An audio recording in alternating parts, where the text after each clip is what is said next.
Hello, everybody. Here is one of our final assignments, the practice rental agreement. So you're going to consider the following case studies and the lease below to answer the following questions after each case study. So you need to read the case study before you look at the rental agreement. Always know the information before you sign a rental agreement so you know what you are signing. So in this case, Teo Christos is a part-time student at a local community college. Let's say Fanshawe. He's entering his last year of study and needs an apartment for the next 8 months. He also works part-time at a golf course. He has determined that to keep his budget, he can only afford to spend $700 a month on rent. So lease agreements, no matter where you look, what you sign, what they look like, will always have fill in the blank parts. So this lease is made we can put January 1st by and between Axel Hunton, here referred to as landlord, and Teo Christo. The term is for 1 year commencing. So he's signing for a year, even though he needs 8 months. Boom. Sign it.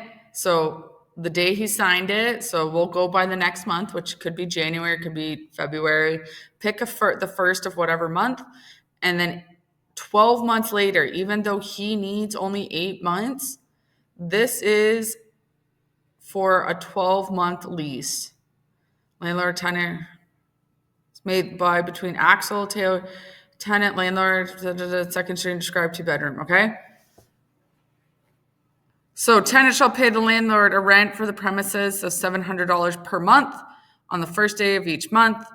Read this all through. How should it be signed? Case study 1, you're going to answer the 10 questions. For which utilities, if any, does the landlord pay? It will say up here under utilities.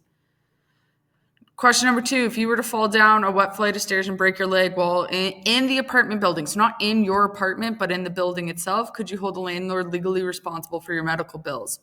Read the lease. If you break any provisions of the lease, what recourse does the landlord have? Recourse means what can the landlord do if you decide to leave your lease early? If you break any provision of the lease, what recourse does the landlord have again? What terms and condition? Wait a minute, that's the same question twice. We'll get rid of that one. So we'll take this one out. Delete. So what term and condition applies if you choose to stay after the lease has expired? If the landlord changes or waives any provision in the lease, how are the other provisions affected? Answer the 10 questions. Then you have case study 2. Same thing, read it over, fill in the blanks, answer the questions. You always want to make sure, this is to practice for if one day you sign your own lease, what it should look like, because you should be reading that lease when you sign, because it could be some weird, funky stuff in there. And you always want to make sure you protect yourself first. You're going to hand this in as soon as you're done. If you have any questions, please reach out.